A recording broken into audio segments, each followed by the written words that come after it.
usando, né, os eixos x e y. Então agora a gente vai usar o eixo x, y e z como o gráfico está mostrando aqui, né?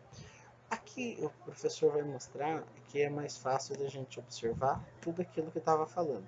Esse aqui é uma parte da, da circunferência, onde aqui, ó, se você observar, é o raio, certo? Então aqui é uma corda da circunferência, é um pedaço dela, certo? Que se a gente observar, ela também tem um sentido de parábola. Aqui no gráfico a gente já observa mais que o ΔS, ó, ele faz uma curvatura aqui, ó, tá vendo o P' e o P? Então aqui, ó, tem uma curvatura. Nisso, se vocês observarem o raio linha, o raio ele faz, né, um triângulo com a reta, o ΔS, certo? Então, é isso que o professor quis dizer. Tudo aquilo que o professor estava falando, se eu voltar aqui um pouquinho, essa parte aqui que o professor leu, então aqui o professor vai explicar melhor. Então, quando o professor falou de raio, o raio está aqui. Se eu prolongar esse raio aqui e ter o mesmo valor entre raios, daqui até aqui, o mesmo valor de raio, eu tenho um diâmetro, como o professor havia explicado. Aqui eu tenho uma corda, ou seja, uma parte da circunferência, né? Não ela toda. E aqui eu tenho o movimento, né, do objeto, da, da partícula que a gente estava falando então. Se eu jogar no gráfico tridimensional, é óbvio que vai dar uma parábola, como a gente já está careca de saber, né? A gente já falou muitas vezes isso, que um objeto no espaço deforma uma parábola, então a gente já sabe disso há muito tempo, certo? Só que aqui o que o professor queria chamar a atenção de vocês. Essa parte aqui que liga o raio menor com o raio maior, eu vou chamar de a, de, a variação do raio. E aqui eu vou chamar de variação da distância. Por quê? Porque esse movimento vai criar uma variação, correto? E isso que nos traz a cossenoide, né? Que é o movimento do cosseno em relação ao movimento, que é aquela primeira função que o professor mostrou aqui, né?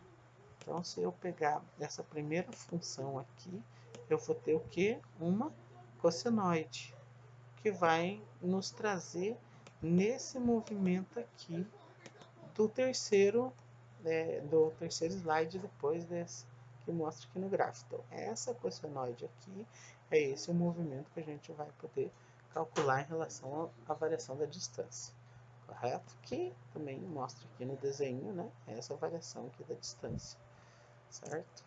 Então, o que nós temos que lembrar? Nas sessões anteriores abordamos o movimento retilíneo, né? O movimento retilíneo uniforme, tem que lembrar disso, né? Em linha reta.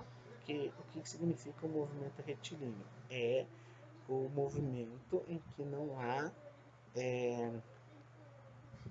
uma aceleração, que a gente viu, que é só a velocidade. Aí quando a gente faz a derivada dessa função velocidade é que a gente tem a aceleração. Então, os casos anteriores era só um movimento retilíneo, que é realizado em linha reta, né? Como nós tínhamos conversado. Então, agora passamos a estudar ao estudo do movimento circular da partícula, que é o efeito em que a trajetória curva ou, né, circular é a mais é mais que uma simples reta, portanto, né, é tridimensional, né? Então ele vai deslocar conforme uma parábola. Como no caso aqui é circular, vai ser em relação à cossenoide do movimento, certo? E aqui nós começamos então os estudos através das funções, analisando a figura 1.25, né, que é aquela anterior que o professor passou, essa aqui, né, que foi o que nós estávamos analisando. Então agora nós temos o que? Observamos que a posição da partícula em movimento curvilíneo é definida pelo vetor da posição R, sendo que esse vetor depende do tempo, né? Então, Se eu tenho um raio, né, o vetor raio, que é igual ao vetor raio pertencendo, que precisa do tempo, né? Então eu tenho uma posição que também depende do tempo, né, em relação a i, que a gente já vai começar a conversar, né, sobre i. Quem é o i? O i ele vai ser o ponto, perdão, ele vai ser o vetor do eixo x. J, né, vai ser o vetor do eixo y. E K é o vetor do eixo Z. E assim por diante, né? Como a gente está mexendo em 3 dimensões, né? Então aqui eu tenho x com o vetor y, com o vetor i em função de t, y com o vetor j em função de t, e z, que é o vetor k em função de t, né? Então, a partir disso, que se a gente observar aqui nesse, fica mais fácil. Então, eu vou ter aqui um deslocamento aqui. Eu vou tentar riscar aqui para vocês entenderem. Se eu pegar aqui, ó, nessa parte aqui, aqui então vai terminar o meu vetor em relação a x, né?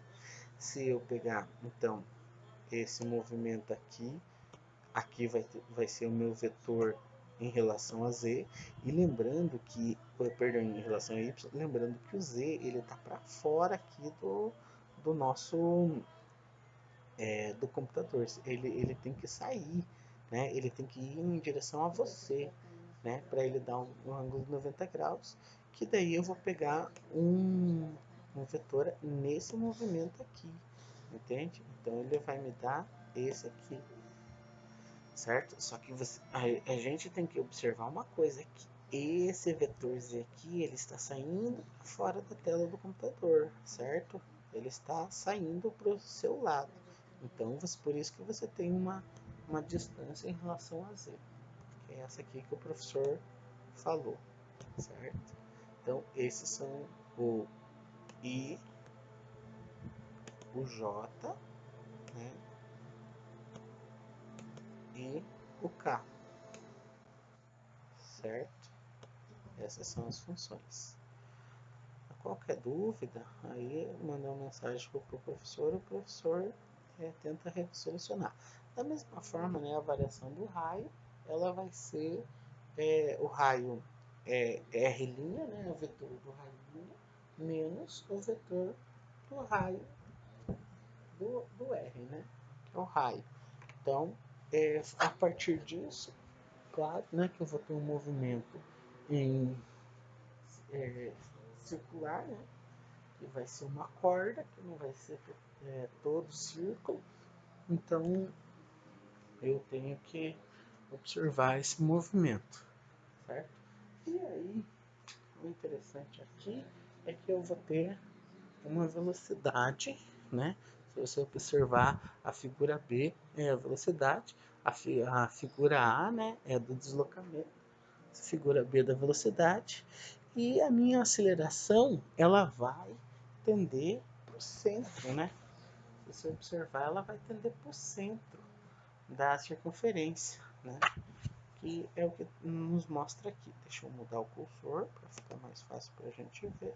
Então vamos lá. Aqui eu tenho o deslocamento em A, né? Que é esse ângulo aqui, né? Aí eu tenho a velocidade, por quê? Porque a velocidade está nesse sentido, ó. Se você pegar aqui, você tem o R, né? Que é o inicial. E você tem o R' que é o final. Então ela está nesse sentido, então portanto a velocidade está para cá, e a aceleração está apontada para o centro. Então isso a gente tem que tomar cuidado. Então no caso aqui, você vai me perguntar assim, professor, mas está R' menos R, né? Porque tá o final menos o inicial. Então eu tenho o final aqui, né? Que é esse aqui, menos o inicial. Está corretamente, né? A variação da derivada. Se alguém tiver